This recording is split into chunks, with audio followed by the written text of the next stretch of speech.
It's like a mix between Fergie and Baby Jesus. Is that from Talladega Nights or Um, I believe that is from Step Brothers. Step Gainz Brothers? Nation. Please fact check us on that. Your voice or my voice? Because I don't think it's my voice. It's your voice, buddy. Onions and ketchup? Disgusting. Now that is from Step Brothers as well. Yes, sir. When they interviewed with what, Seth Rogen? Yeah. I Well, think he you're wasn't right. Seth Rogen. He wasn't Seth. Well, it is Seth Rogen, but his name was probably something else. And I think his name was Don Mika Donstein. Don Julio. Don Julio. If you didn't know this by now, Roman's favorite tequila is Don Julio. Tequila. Dun, dun, dun, dun, dun, dun, dun. Man, I've had tequila in a long time. I Is heard it? tequila before a big PR is always good. Have you seen that guy on Instagram that he'll squat like 405 on a skateboard while he's on rollerblades. So he's on on a skateboard on rollerblades squatting like 405 with like other crazy stuff that he's balancing on top of him. Have you seen that guy on Instagram before? Yeah, that's Mikey. Gainz Nation. It's Mikey Mac O'Brien. Actually, he actually liked one of my comments on this post too. Oh really? That's awesome. Yeah, Gainz he Nation, po don't yeah, try that at home, please. he made a post and had music on it, and I think it was a System of a Down song, and I was Okay. listening it during my workout. I was like, this is great. I just tuned in to Instagram, and you're playing like the same song I was listening to during my workout today. I was like, this is awesome. And then he liked it, so at least he liked it. So if he gets popular one day or more popular than he is right now, then at least I could say he liked one of my comments, and I think that's pretty cool. That'd be sick. That'd be so cool. That's like you know what, that's like Alberto Nunez. You know what, I should probably ask him to get on this podcast because like I have literally like message me back on Instagram like so many times. Like he's DM me back like so many times, and like I feel like we should just ask him to get on here and just say like, hey buddy, if hopefully he keeps his Instagram message history because I've literally messaged him like a million times and he's messaged back probably half the time. So That's amazing. That's super that's a good cool. response rate, right? Yeah, I'd say so. He's a busy man. Yeah, he's busy in Colorado, still looking jacked AF, and Little still city. yeah. I wonder. I mean, he's pretty strong still. It's like weird. Him and like Jeff Alperts, they're really like strong, like tempo wise, Yeah. meaning like they're very like more. I guess the lifts are like more concentrated, whereas like a lot of like they have like a tempo and like a it's a longer lasting rep, unlike a lot of people where they just like get the heavy weight up. Yeah. Kind of just put it in layman's terms.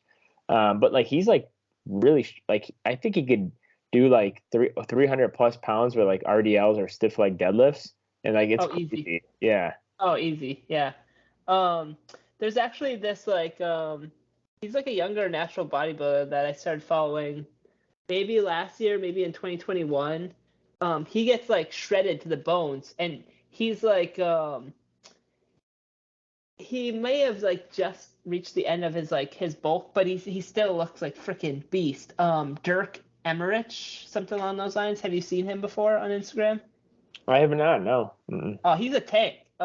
His form is like out of this world immaculate. Like he'll do like 315 or 335 on RDLs, but he'll do like pause RDLs for like 6 reps, and they're like as clean as can be. It's like he's doing 95 pounds. It's ridiculous. Yeah, I like switching it up sometimes with like the RDLs. I think I honestly I gotta look at my notes, but I don't want to get it wrong. But I actually have done the heaviest amount like weight of RDLs I have in like forever. Dang. Without a belt. So I think this is probably a PR, but 295 pounds for 5 reps. Okay. Um, which I used to be able to do over 300 with a belt on. I just don't. I haven't built built up the strength, I guess, with my no belt RDLs. So, Yeah. but yeah, that's I I think that's like the only I think that's the only lift I use like accessories on pretty much anymore is like that's the only times I use straps. I don't really use straps on anything anymore. Um, I used to use them on like my vertical pulls, like if I was Yeah. using a cable. But no, I honestly those RDLs are like probably people are probably like, yeah, you probably should use like no straps and whatnot, and you can tear a bicep, you could tear some, but I don't know. I use RDLs as like more of a low back, glutes, and hamstring exercise. So I don't know if that helps me just focus more on that instead of just like worrying about like the grip, I guess, if that makes sense. Yeah. Does that make sense? Yeah, for sure.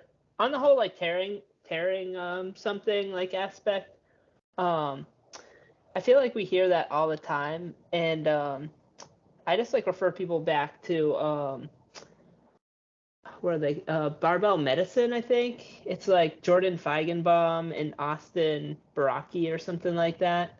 But they cover it extensively that like slight deviations in your form are like highly improbable to cause like injury. Like when you see like these major injuries Like that one when guy who did like a single arm deadlift. Remember yeah that one I or sent like you? yeah or like when Colin von Moger tried to like um Bicep curl 405 with Chris Bumstead. exactly or when frickin' and it sucks because he had such like a promising career before it too. Geez, I can't think of his name, but the Jesse guy last. Norris. No, I don't think so. The guy that was trying to incline like 405 and he tore his pec. Oh, who was that? I I can't know. remember. I know. Me neither. I know he was I fucking know who with you're Larry talking about. Wheels. Yeah. Yeah. So it's like yeah, usually it's when somebody's like enhanced and they're going for like a crazy ridiculous PR. Like if you're going to PR, like 5-10 pounds is like pretty reasonable for the most part. Like don't try and PR 90 plus pounds. It's Yeah. like you'll get there. You're opening yourself up to like a much greater risk. And it kind of goes back to our conversation last week, like risk mitigation. That it's like that's fine if you want to do that, but remember, like if you do that, you have to think about like the alternative. Okay, like what if you do get injured? And you can't always be like, oh, what if I get injured? Blah blah, all this stuff. Like you can't be thinking that mindset. But a reasonable person, I think that thought should cross your mind if you're trying to go for something like that, and you'll decide like, yeah, that doesn't make sense because like the principles that I understand of progressive overload dictate that like I make small increases, small jumps, like incremental improvement. I don't go from squatting, let's say, the best I worked up to in the past couple of years was like 300 by 8, for example, or 295 by 8. I don't go from doing that to trying to do 405 by 8, Like if I wanted to go for a PR, like and my previous like one rep max for squat was like 315, I would do like 320 or 325. And if I hit it, maybe I'd do like if I did 325, I might do like 330, depending on how easy or like how hard it felt. I'm not gonna like I said, I'm not gonna go to 405. Like that's where you open yourself up to like a quad tear or like pulling like a muscle in your like your glutes or something like that. So Yeah, that's kind of my take on that. it's like comparing like say if you worked at a grocery store and you were a bagger, right? It's like you pretending like you were going to get a promotion from bagger to like CEO of like a big grocery chain, you know? It Yeah. like you wouldn't do that either. Like you would start maybe to like bagger to like cashier to like maybe team lead to supervisor to manager to a, stuff like that. It's like, it's simple stuff like that to think about when it comes to like the weight room. Um, yeah, and I lied about the accessories thing. I did use the slingshot on bench, which I'll be posting on Instagram. So maybe by the time this is out, maybe I'll post it on Instagram. But I did hit 285 for 3 on the bench, which is like pretty happy about. Yeah, and I'm only like 3 to 4 pounds up. So it's like on weight. So I'm still like hovering from like 200 to 201. And I think when I ran the marathon, I was like 197 or 198. So That's so crazy, buddy. Yeah. What did you hit the hundreds for again? 9, 10 reps? I think it was 10. Dang, that was insane, buddy. It does look like you've had some like pretty impressive chest gains recently. Yeah, and I think it's I don't know. I think the body, like we always say, like the body adapts, and I think because I was training and running at the same time, I think I'm able to use like my energy towards lifting more.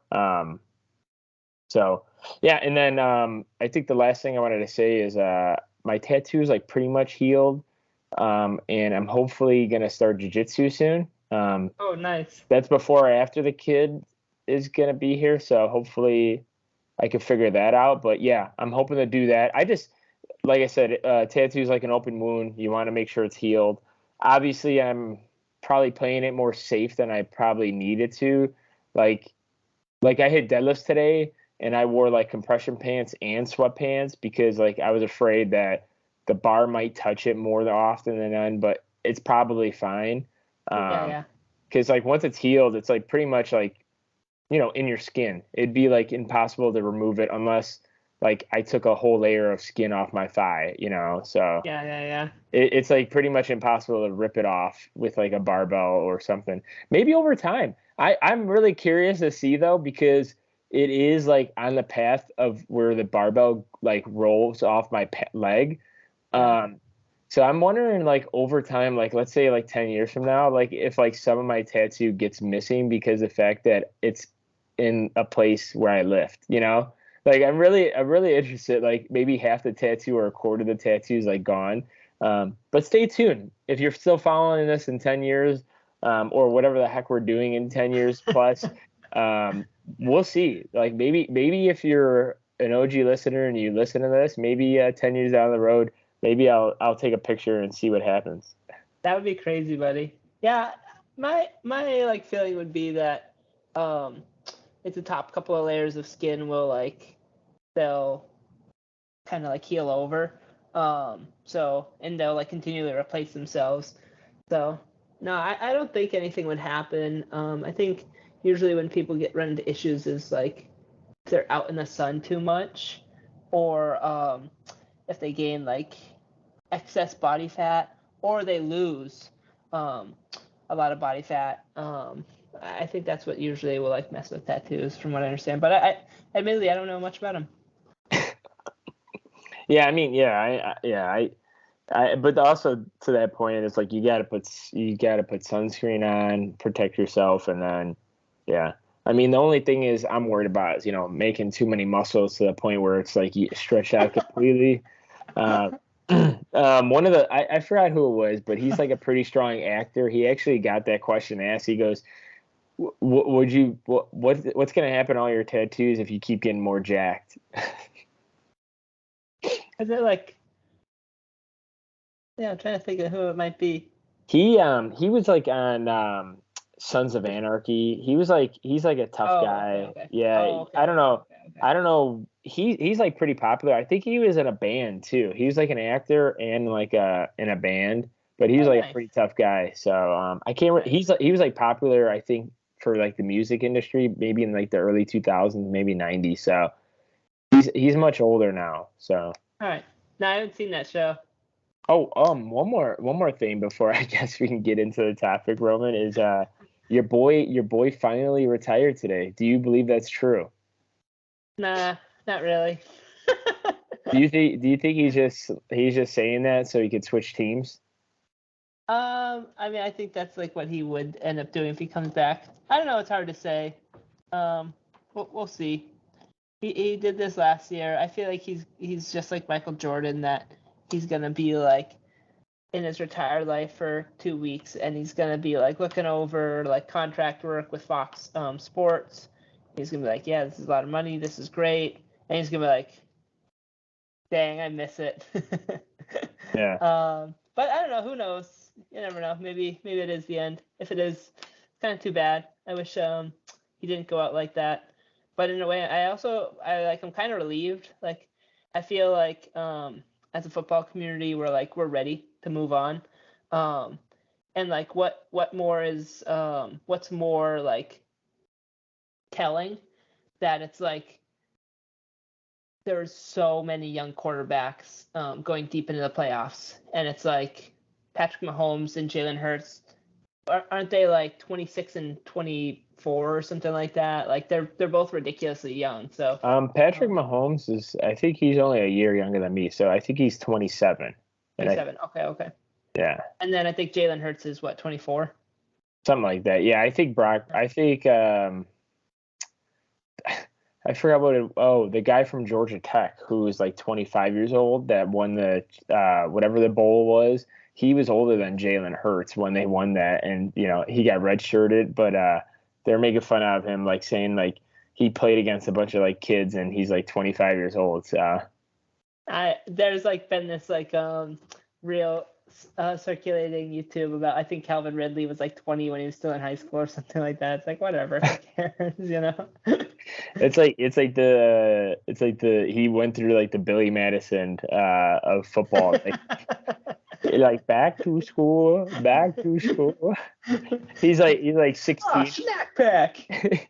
Yeah, he's like 16 years old going through like first grade like on an accelerated program to like high school and graduate by like I don't know. It's kind of weird, but yeah, to your point though, yeah, like there's just a bunch of young quarterbacks. I think, yeah, obviously Tom Brady was the oldest probably in the playoffs, but like second oldest, like I can't even remember who would it be. Kirk Cousins? And Kirk Cousins, I feel like he's not that old. He was probably like, that's what I was gonna say. I think Kirk was maybe the second oldest. I don't even know. 33, right, for Kirk? Yeah, and I feel like 33 is not that old compared to like Tom Brady, but like, and then you look at the rest, it's like they're under 30 probably. Yeah, way under, under. It was ridiculous. Like Josh Allen and Joe Burrow. Yeah. Too bad the Vikings gave up Trey Lance, but Trey Lance is I don't know if he's probably going to be the starter next year. Who knows, man? Like with the season that Brock Purdy had, who knows? I don't know. It was crazy. It was so crazy to see. So yeah. I mean, who knows if Trey Lance is healthy then? Who knows if Brock Purdy is healthy then? I think I heard earlier today that some estimates were saying it could be as long as like 6 months before Brock Purdy is like healthy, ready to play. So that's like deep into minicamp. That's like almost at the start of the preseason. So. Well, at least we know they're kind of stacked. I don't know about Jimmy G. Jimmy G should probably find another team. I know. I think you're right. He's probably not the best, but I mean, I don't think they treated him the best either. So. No, but man, I'm wondering. Maybe you could go to a team like the Colts or Commanders or Falcons or something like that. Patriots, maybe. I doubt it. I think Mac's gonna be our guy. I was excited. I was like, oh man, it'd be cool to see like Lamar come up this way. I don't know if he'll stay with the Ravens, to be honest with you. His contract situation is so weird. Well, also too, you gotta reevaluate like your whole organization and get Lamar Jackson in. I know. But how freaking sick would that be? Oh man, I would love to see him wheeling and dealing because like I don't know, a lot of Patriots fans had mixed feelings about, and mostly it was negative towards Cam Newton, which is sad, like, because I really like Cam, like, a lot. I like him as a person, but I thought he was, like, fun as heck to watch. Like, whenever they're inside, like, the 10-yard line, their opponent's, like, 10-yard line, like, you have really good odds that Cam's going to run it in. Like, he is such a hard downhill runner. So, I don't know. It sucked being 7-9 that season, but the first year of COVID was so wonky in the NFL, like any like major or professional sports team. Didn't he get like didn't he have to like miss like a couple of games? Like remember like if you had COVID, like you still had to miss like another week. So like being 7-9 and missing like 2 to 3 weeks could mean you could have been like 10-7. It could have been like 11-6. Yeah, I know. I think this was the year before they added the extra game, but I mean, who knows? Like 9-7, 10-6. You're right. I mean, that is a possibility because like one of the things that he said is that it's like when he came back, he felt like he was so far behind because the way that like Josh McDaniels had kind of like accelerated the offensive like scheme that like he was just playing catch up the rest of the year. So if that hadn't happened, like who knows? He could have continued to progress and grow with the team. I don't know. And there's so many hypotheticals, so many like what if type situations. We'll never know. But yeah, I don't know. I love watching like this. I don't know if I'd say new style because like I feel like Michael Vick was kind of like the architect of this style quarterback. But I love seeing mobile quarterbacks. As much as it kills me to see somebody like Josh Allen just destroy the Patriots, it's really fun to see because it's like there's such like a dual threat that it's like Josh Allen can just hum it down the field 60 yards, or he can just take off at any time. So you always have to have like a spy, like a linebacker that's like a spy, like watching him, like his every move. And then you're dedicating less resources to the coverage, the secondary. Exactly. So I don't know. It's fascinating for defensive coordinators. I'm sure it's fascinating for offensive coordinators because they're like, man, we have this like absolute weapon. So I love seeing like the Lamar Jacksons, like Josh Allen's, the Jalen Hurts. It's just fun. Patrick Mahomes. all the Chicago folks that listen, they're probably going to be upset that you haven't brought up Justin Fields at all. Justin Fields, he did in a way. He kind of had like a coming out party this year. The Bears just have to figure out how to utilize him and get some damn wide receivers in there for the guy. Like, come on now, like Darnell Mooney is a solid wide receiver, but I don't know. I don't think he's like a WR1. Like, but I don't know. We'll see. We'll see what happens next year. Yeah. I mean, we'll see what happens like next Sunday. I'm excited. I did call it. I will throw that out there. I did think it was going to be Chiefs Eagles. So do we want to throw predictions out there, buddy? Yeah, I mean, honestly, before we do the predictions, I thought it was honestly going to be Bengals 49ers. That would be crazy. Yeah. I wanted Bengals to win, but I mean, I just think I like the Chiefs better. I think they're, I mean, if for some reason Patrick Mahomes can take the 2 weeks and be healthy, I think the Chiefs are just unstoppable when it comes to offense. Yeah, I feel like you're gonna say the Eagles. So I'm gonna say the Eagles. Man, like freaking their running back combo. Jalen Hurts can take off. You got Miles Sanders. They got Kenneth Gainwell. They got Boston Scott. Like, come on, man. Their backfield is like it's very complimentary. And no one person like overwhelms the like the amount of touches. So they're always fresh. You got freaking Devontae Smith and AJ Brown for your WR1 for AJ why do Brown. they real quick? Why do they call him Devontae? And when it's pronounced like Devonta, unless it's apostrophe a Devonta. It might be. No, they say Devontae all the time. I'm just wondering for the people that.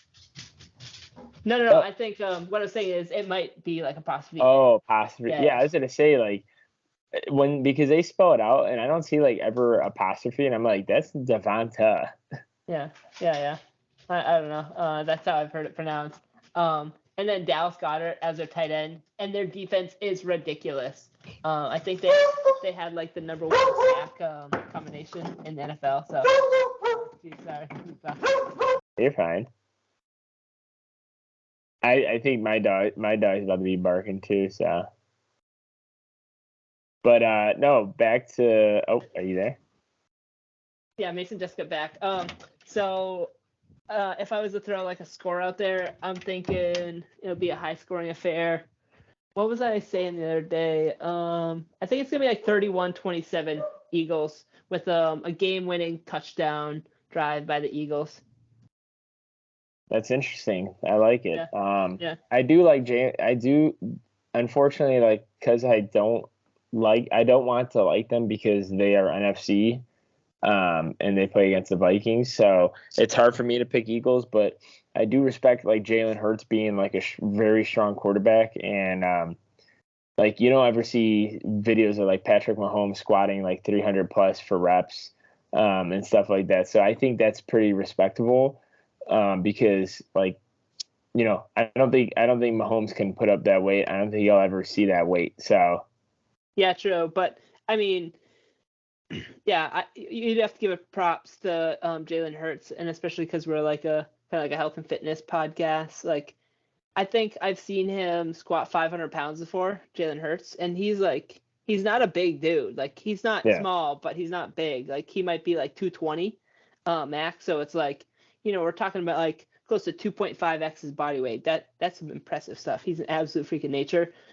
But where Patrick Mahomes might not have that brute like raw strength, that dude is ridiculous with his sidearm passes, and he's just yeah. like freaking bombing it down the field. Like, he can just hum it across his body like 45, 50 yards, no problem, with a freaking bum leg. Like, he's got a high ankle sprain right now. Like, that dude is ridiculous. You want to And know? So Jalen Hurts, when he competed in 2015 in a powerlifting competition, yeah. his squat was 570, his bench was 280, and his deadlift was 585. Oh my God, what an animal. And he placed pretty much second, first, second. But I think those were his personal best. But like overall, like he pretty much like either got first or second. One of them he disqualified, which he probably missed some lifts. One of them he was sixth place. One of them was seventh. But he's competed like 1, 2, 3, 4, 5, 6, 7, 8, 9, 10, 11. 11 times from Oh man. 2014 to 2015. Oh, that's super cool. I didn't know that. I've just seen gym like gym lifts Yeah. of him before, but I didn't know that he was actually into powerlifting. That's super cool. Yeah, and it's like kind of weird. Some of these are like 7 days away from each other. Like he got second place January 10th of 2015.